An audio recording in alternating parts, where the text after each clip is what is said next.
Spoilers. Before anyone gets mad at the title, let me say that this show is phenomenal and I really enjoyed it. I think its finale does something that a lot of recent cartoons have been afraid to do. Before I dig into the final episodes, I want to expose my naughty opinions on the show as a whole. I think the parts in which this series falls short kept me from getting fully invested for a while, but the parts where it succeeds go above and beyond. So if most cartoons are a solid 7, I think Amphibia has parts that are 5s and parts that are 9s. Typically, I only review shows that I have nothing but good things to say about because I hate being a negative Nancy over something so many people poured their heart into, but I think Amphibia is unprecedented in the world of animation, so it deserves the truth.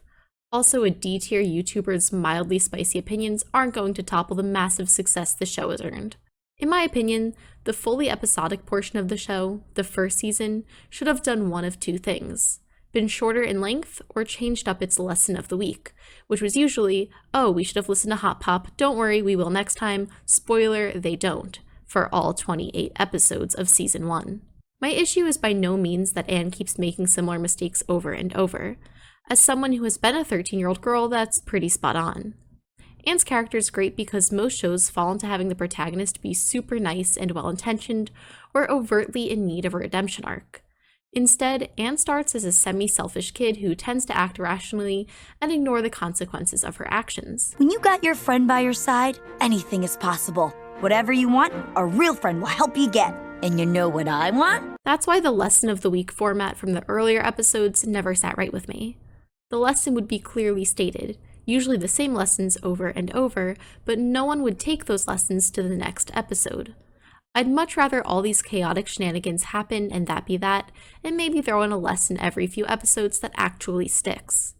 Anne does grow, but it's mostly when Sasha and Marcy become relevant characters. That's fine and that makes sense, but it's weird that learning from your mistakes is such an integral part of the first section of the series when the payoff for character growth is much smaller in ratio. That being said, the earlier episodes of Amphibia are the heart of the show. They nail that slice-of-life, random town adventure vibe that is reminiscent of Gravity Falls. While the things that happen aren't necessarily strange, we're viewing the town through the eyes of our human protagonist, so even the small day-to-day parts of Wortwood feel otherworldly.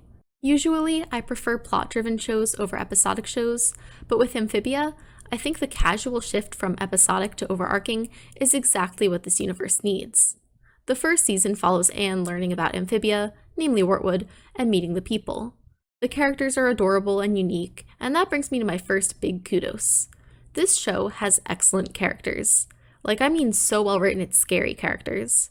I already gave my compliments on how Anne is written as a protagonist, but this entire town is full of colorful characters. The planters specifically have my whole heart. Hop Hop is my favorite character because he proves that being old doesn't mean you're done growing, and his relationship with Anne and the grandkids is super wholesome.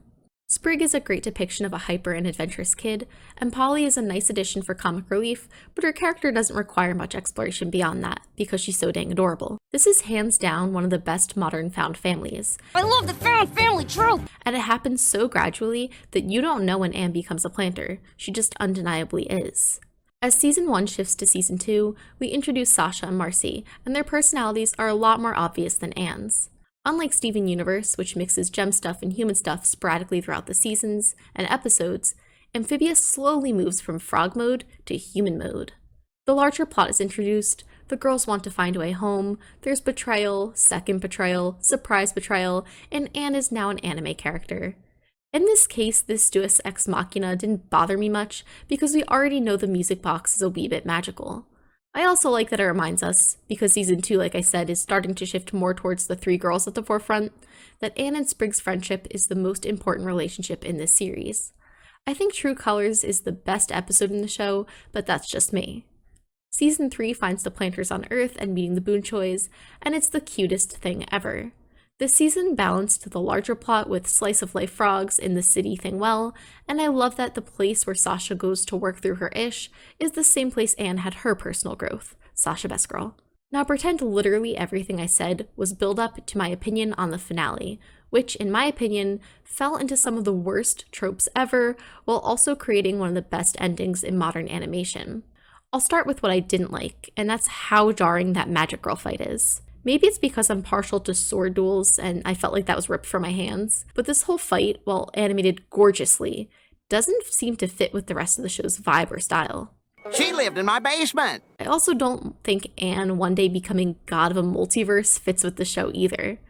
I think what my critiques on the finale boil down to are that the show's heart is its slice of life, making my way in a new wild world setup. Introducing the force of evil in need to defeat is fine, the music box being magical is fine, but there's something magical in this world and an evil we need to defeat to save our amphibian friends quickly becomes I'm going to die fighting the moon after already having a major fight and then meeting God. These additions aren't bad from an objective standpoint, but they pull away from what makes this series special and personally aren't very necessary.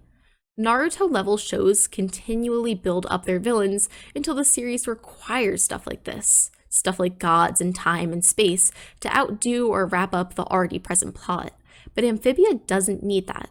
Now for the accolades, because I think this is also one of the best endings ever. 1, that hug that cements the most important relationship in the series being Anne and Spriggs is some of the most gorgeous animation I have ever seen. 2, the fact with this new wave of everything being an isekai, I totally thought they wouldn't commit to sending Anne home without a way back.